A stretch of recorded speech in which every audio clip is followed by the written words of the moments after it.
Released in 1959, Workin' with the great quintet. You know, of the 4 records, Workin' and Relaxin' are my favorites. Don't know why, probably because there's probably certain solos I like, or just the sound of certain things. This once again it's a couple standards that never enter my mind in your own sweet way, but there's also more insider kind of musicians tunes, like 4, Trains Blues, Ahmad's Blues, Half Nelson by Half Nelson is either Oliver Nelson or Sonny Rollins. The Theme, which Miles With You Forever. So this is the group, once again, at their quintessential peak, muscular, powerful. They can do anything. They're like ruling the world as far as jazz goes.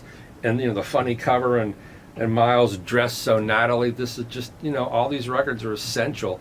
And even though they're all recorded at the same time, you know, because they were working all the time then, so they could just go in and blow all this stuff off like it was nothing. Each record has a different color to me, a different sort of hue. And this one sounds, these are less songbook standards, and as I said, more, to me, musicians' tunes to really show, you know, we are the kings of the hill. And it's just such a brilliant example of American jazz, hard bop, song craft.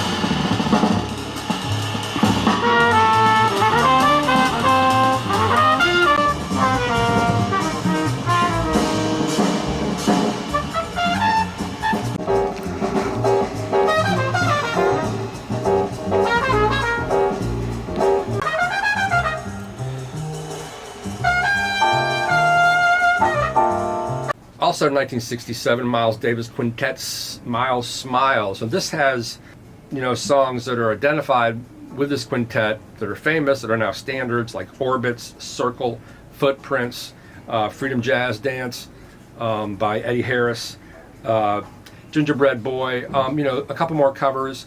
To me, there's something, even though it's the same year as Sorcerer, and it's only a year before I think Nefertiti or Kilimanjaro, there's a little more structure to me on this record. It seems a little tighter. I don't know why.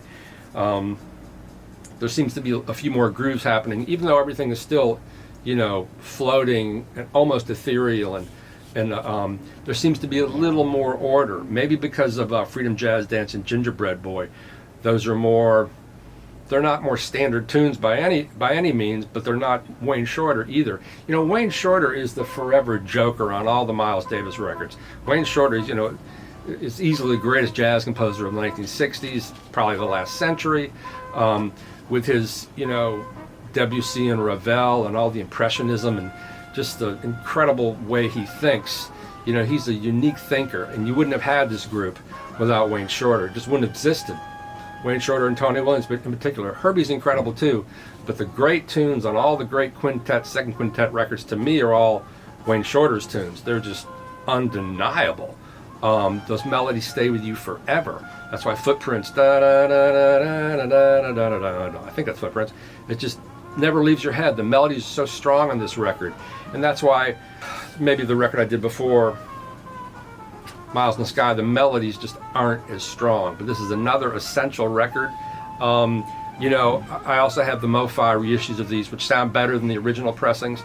They're just more dramatic, more detailed. Something about the way the Miles records recorded at 30th Street Studios in New York just don't sound that great, because it's a giant hall. It's not like Rudy's, which was like, you could have put, I don't know, 2 or 3 of Rudy's room in the 30th Street studio. I mean, it's not a small room where Rudy's is, but it is smaller. And eventually they were using baffles as well.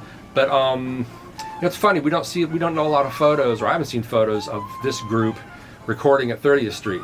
But it just sounds wide open. And I mean, they sound good, but the Mo-Fi sound a lot better, and these records never sound as intimate as anything Rudy Van Gelder's. Even though the drums, because the room is so big, you really get lots of ricochet and reverb off of Tony's drums. But anyway, another pivotal record, Miles Smiles.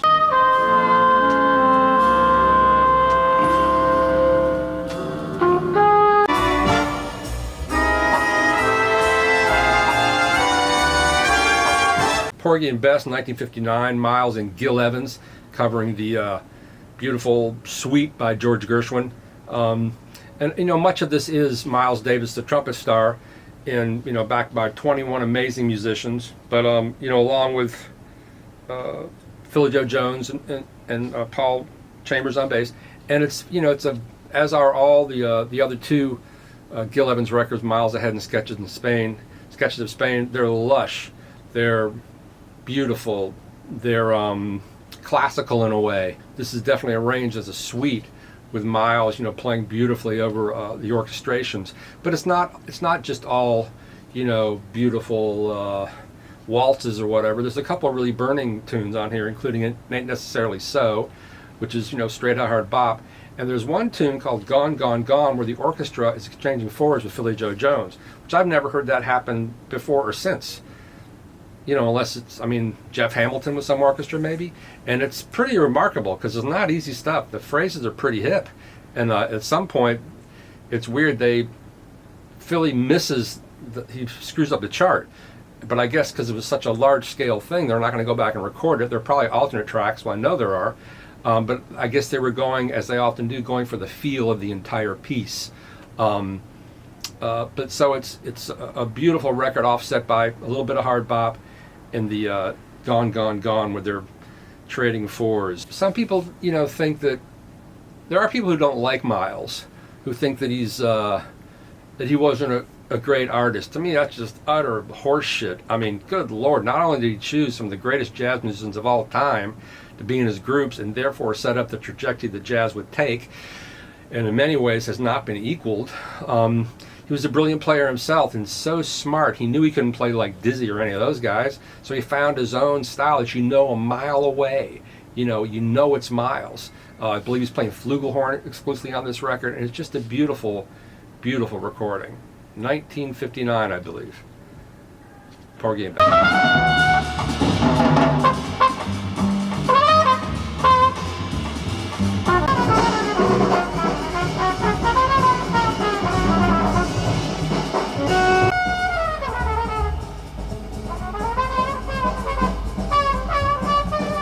1967, Sorcerer. Now we're really getting to the visionary, nightmarish, hallucinogenic, surreal material by the second great quintet.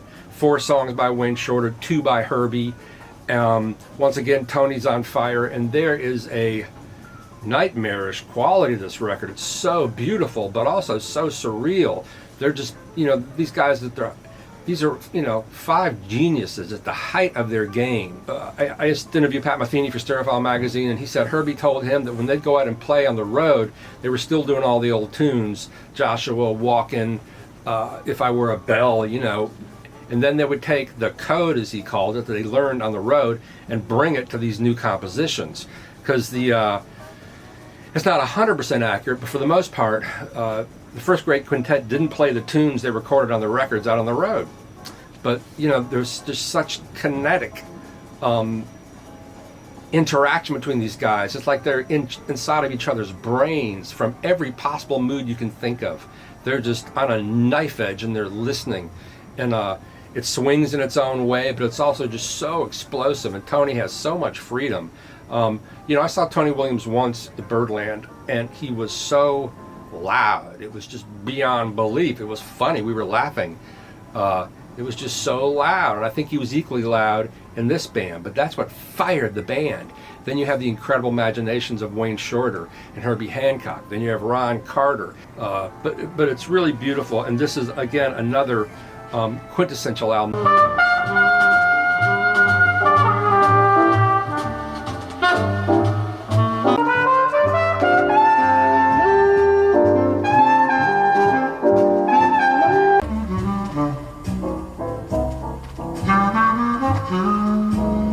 1958 Jazz on the Screen, which is the Fontana Records version of Elevator to the Scaffold. Miles in Paris with Rene Erteger on piano, Pierre Mechelot on bass, Kenny Clark on drums, Barney Willen on sax. It's a totally different Miles, and you can hear the freedom that he feels there. It's a very intimate recording. And some of it's absolutely desolate and extremely lonely sounding. I believe he was involved with a French woman, Juliette Greco, at the time. But this is really, the sound of Miles' individual soul in 1958 in France. From what I've read, he didn't give them charts, he gave them outlines, and they just played off what he gave him, which is pretty amazing because, boy, the interaction between the musicians is pretty remarkable. But it's really purely a Miles Davis record, and some of the most gorgeous, heartbreaking trumpet you'd ever want to hear. Outside of Blue and Green off Kinda Blue, this is probably the saddest Miles Davis. But once again, a really essential record.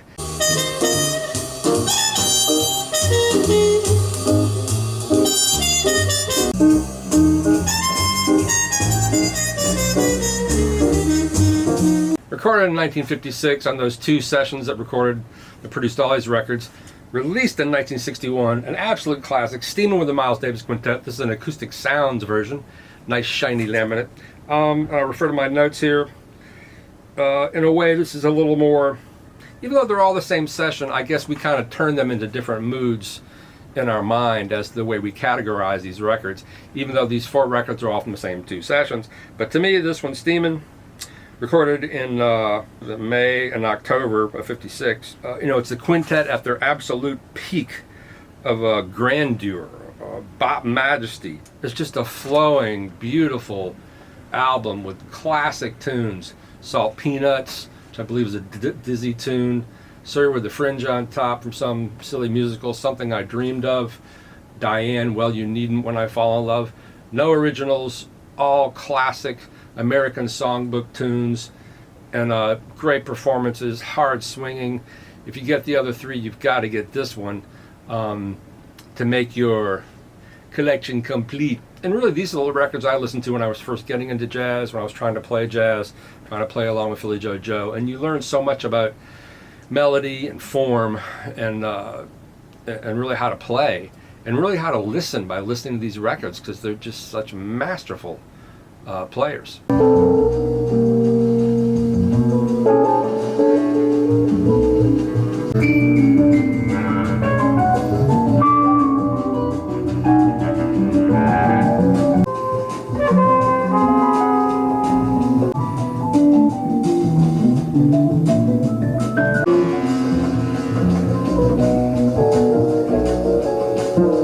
1970, Bitches Brew. This is the deluxe box set that came out with like 5 CDs and 12 records or something, I don't know. But 1970, once again, Miles has his pulse on what's happening, at least in New York City and in the street. This is in this group among others, is the famous Lost Quintet that never recorded as a group, but they're all on here. Keith Jarrett, Dave Holland, Chick Corea, Herbie Hancock, Jack DeJohnette, Lenny White. Once again, the studio as an instrument, purposely as an instrument, a lot of editing. But this record, you put it on, and this album could have been a total flop. Miles didn't tell them much. I think he knew what he would get if he brought these players in at this certain day and gave them some really basic themes, because they're just jamming. But once again, they're all listening intently, and they're such phenomenal musicians. And this is a groove-oriented record. It's just sort of simmering down below. It's magical. It casts such a spell. Miles was listening to Sly and the Family Stone. He wanted some rock elements, but to me, that wasn't a sellout. It's not like he, started doing boogaloo records like Lou Donaldson or Blue Mitchell or something. It was still Miles, and brought these incredible artists in, and he knew what he could get from these guys. The first time Chick Corea saw electric piano was during this session, I believe, or one of the Lost Quintet gigs. And Chick Corea told me in a Stereophile interview that he didn't know what that was, didn't want to play it. And Miles said, "That's what you're going to play tonight." And so we hear that sound on here, which is a big part of the sound of this record. Just such intensity at a very low simmer, unlike any record before or since, really, because it could have been a flop. It could have just meandered and gone nowhere, which some people probably think it does, but to me it just grips you in its spell as soon as you set it on there. And the beautiful cover art, weird cover art. This is the 40th anniversary Bitches Brew, which I think is worth something now. But is it rock music? No. Is it jazz? It was still heavy duty improvisation. everyone listening intently. To me, it's a masterpiece.